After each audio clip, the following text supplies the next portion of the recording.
and is expected to reach Philadelphia by today evening. Now, the members of the Indian diaspora exuded fervor and excitement to meet him. Right from children to adults, several members of the Indian diaspora expressed their excitement upon the arrival of Prime Minister Narendra Modi. My name is Nagendra. I'm coming from Boston, all the way from Boston to see the Indian diaspora and visiting that Modi's event. And I'm basically from Bangalore, Karnataka, and happy to be here and, looking forward to the Indian diaspora. Yeah, well, I'm Harshit and I'm from Maharashtra.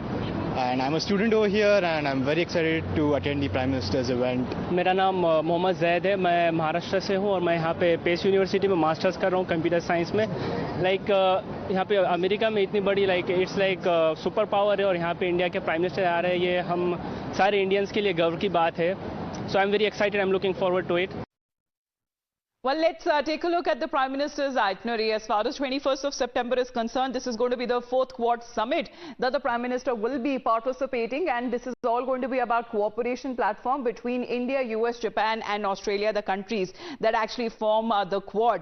Now, when it comes to the focus this time, in the summit, that would be on regional security when it comes to the Indo-Pacific strategy as well.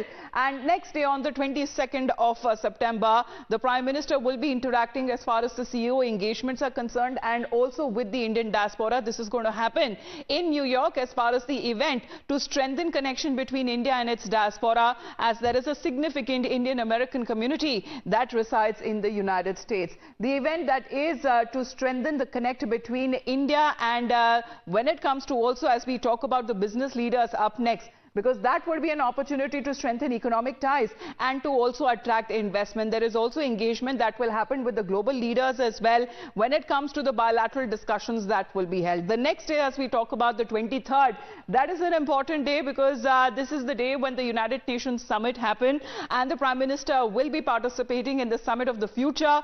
The Prime Minister will be addressing the UNGA, which is the United Nations General Assembly, and will be addressing pressing future global challenges.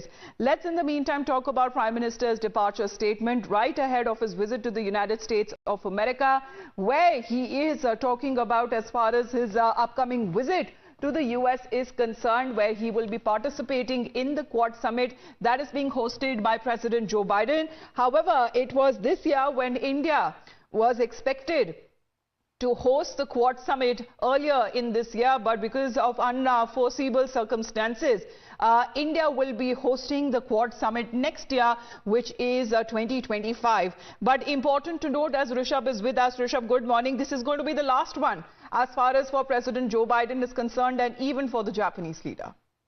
Well, definitely. When the four leaders meet in Delaware later today, it will be the last meeting for the Quad Summit where Joe Biden as President of United States and Fumio Kishida of Japan as Prime Minister of Japan would be meeting this group. And remember, this is a group which has seen a lot of ups and downs. It was conceptualized back in 2008, but for good 10 years, Japan, fearing that them joining the group will China and Indo-Pacific region won't be very happy about this grouping. Japan kept one hand distance from the Quad. But in 2018, all the leaders met, and the way Quad has performed since then is a remarkable journey. The way Japan, India, Australia and US has come together, be it Indo-Pacific, be it about Global South, be it about semiconductors, be it about mobility, be it about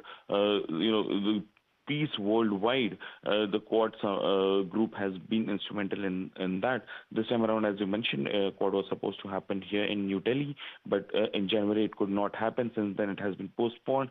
Now that all the leaders were in United States, Joe Biden's administration took the initiative and proposed a Quad summit, saying that it will happen in the home state of Delaware, from where Joe Biden comes in.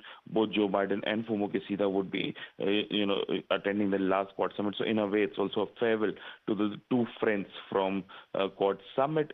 India has already made its intention clear that Prime Minister Modi will give a befitting farewell to both his friends at Quad.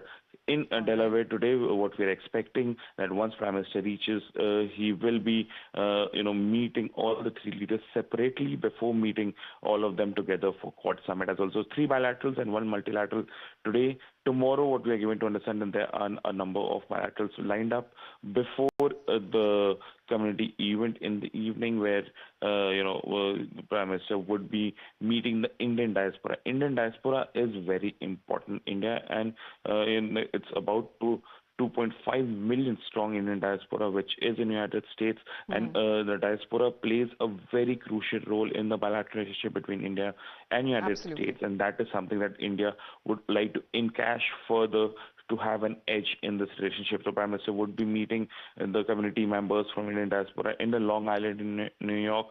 From after that, we'll see him speaking at the Summit of Future. And why is it important? India has already proposed hosting the 2028 COP33 summit, and what Prime Minister says at Summit of Futures about sustainable development goals. Well, I'm going to quickly quote from that as far as the departure statement of Prime Minister is concerned, as what Rishabh is talking about, because the Summit of the Future, which he says is an opportunity for the global community to chart the road ahead for the betterment of humanity, and he said that he will share his views on 1/6 of the humanity as their stakes in a peaceful and secure future are amongst the highest in the world. He's also eagerly looking forward when it comes to engaging with the Indian diaspora and important American business leaders who are the key stakeholders, and provide vibrancy to the unique partnership between the largest and the oldest democracies of the world. Rishabh, thank you very much for that. Let's in the meantime talk about the packed agenda. That includes the Quad Summit and bilateral talks with the leaders right from US, Japan and Australia. This visit is expected to highlight the evolving Indo-Pacific strategy with the US-India defense collaboration and emerging technologies such as semiconductors.